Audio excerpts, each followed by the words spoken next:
मित्रांनो नमस्कार. मी प्रकाश पोहरे. काय सध्या कर्जमाफीची वाट बघताय का? पण सरकारने तर जाहीर केलं आहे ना की कर्जमाफी मिळणार नाही, 2-3 वर्ष मिळणार नाही. कारण निवडणुकीत यांनी आश्वासन दिलं होतं की आम्ही सत्तेत आल्यास तुमचं कर्जमाफी करू. पण तुम्ही म्हणतात ना त्याला की लबाडाचं अवतन जेवल्यावर खरं. प्रचिती आली ना त्याची, सत्ता मिळाली, मग आता ते काही विचारायची गरज नाही आहे ना. यांच्याकडे बाकी सगळ्या गोष्टींसाठी पैसे आहेत. कर्मचाऱ्यांना 8वा वेतन आयोग द्यायला पैसे आहेत. खासदार आमदारांचे 28% पगार वाढवून दिले, त्याच्यासाठी पैसे आहेत. पण तू शेतकऱ्यांची कर्जमाफी करायला यांच्याकडे पैसे नाहीत. मुळामध्ये आमच्यावर कर्ज का झालं? कारण आमच्या सोयाबीनला भाव नाही मिळाला, 3-3.5 हजार रुपये भाव मिळाला. कापसाला भाव मिळाला 6-6.5 7,000 रुपये. आमच्या कापसाला जर 10,000 भाव मिळाला असता, 12,000 भाव 3 वर्षा अगोदर आम्ही घेतलेला आहे. सोयाबीनला जर 10,000 भाव मिळाला असता, 50 क्विंटल सोयाबीनला जर समजा आम्ही विकलं असतं 10,000च्या भावात, 5 लाख मिळाले असते. आज आम्ही काय भावाने विकतोय ते तर फक्त 3,500 50 क्विंटल, म्हणजे आम्हाला पैसे किती आले त्याचे तुम्ही लक्षात घ्या. तर अशा पद्धतीने जर आम्हाला सोयाबीनच्या विक्रीवरच जर आम्हाला जवळपास 3-3.5 लाख रुपये जर कमी मिळालेले आहे, तर आमचं कर्ज 1,00,000 लाख रुपयाचं आहे. आम्हाला जर भाव मिळाला असेल, या चोट्ट्यांचे पैसे आम्हाला हवे कशाला होतील? कर्जमाफी पाहिजे कशाला? माफी म्हणजे काय? आम्ही गुन्हेगार आहोत की चोर आहोत? मित्रांनो एक लक्षात घ्या, कर्जमाफी मिळणे हा आमचा हक्क नाही, तर हा आमचा कायदेशीर लढा आहे. कारण असं आहे की यांनी आमचे भाव पाडले, विदेशातून आयात केली, कापसाची आयात केली, विदेशामध्ये धान्य पाठवायला मना केली, कांद्यावर सगळ्या गोष्टींवर निर्यात बंदी लादली. त्याचे हे दुष्परिणाम आहेत. त्याच्यामुळे कर्जमाफी हे नाही, यांचा बाप देईल एवढं मी तुम्हाला सांगतो. मात्र याकरता आता कायदेशीर लढा द्यावा लागेल.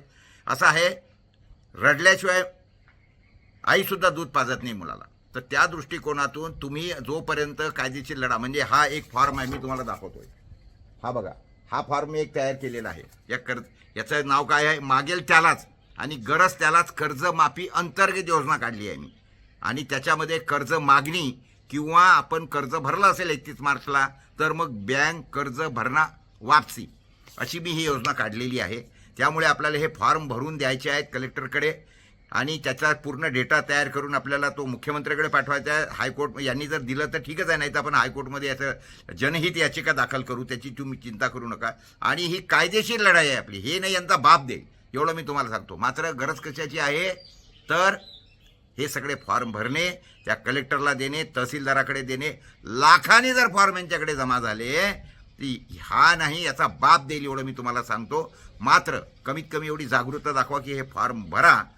या फॉर्मसाठी तुमच्या गावातील जे कोणी माझ्या संपर्कातली लोक असतील त्यांना सांगा, त्यांच्याकडून ते फॉर्म बोलावून घ्या, पुस्तकं बोलावून घ्या. एक आपण 25 तारीख ठरवली आहे, 25 एप्रिल, त्या दिवशी सगळे फॉर्म आपल्याला जमा करायचे आहेत कलेक्टर ऑफिसमध्ये. वाटलं तर तुम्ही तुमच्या जिल्ह्यामध्ये हे अशी तयार करा, फॉर्म घेऊन जा आणि याची एक सिस्टीम तयार करा. त्या दृष्टिकोनातून सगळ्या गोष्ट शिस्तबद्ध रीतीने झालं पाहिजे एवढं एक समजून घ्या. आणि त्या दृष्टिकोन तुम्हाला गरज वाटत असेल तर काही लोकांचे नंबर मी याच्यामध्ये टाकतो, त्या लोकांना तुम्ही संपर्क साधा. मला शक्य असल्यास मी तुमच्या गावामध्ये येईल किंवा तुम्ही 4-5-10 गावं मिळून एखाद्या गावामध्ये सभा ठेवा. कारण प्रत्येक गावामध्ये येऊन प्रत्येक माणसाला भेटणे शक्य नाही आहे. मात्र एखादी तुम्ही या संदर्भात ही चळवळ म्हणून राबवल्याशिवाय होणार नाही आहे. तर त्या दृष्टिकोनातून मी आपल्याला विनंती करतो की जागरूकता दाखवा. अहो 3% असलेली कर्मचारी मंडळी, त्यांनी न मागता 8वा वेतन आयोग मिळत आहे. आमदार खासदारांचे पगार 28% भत्ते वाढवून मिळतात. आणि तुमचे हक्काचे पैसे जर मिळवायसाठी जर तुम्हाला लढा द्यायचा नसेल तर मग मी तुम्हाला मदत करू शकत नाही.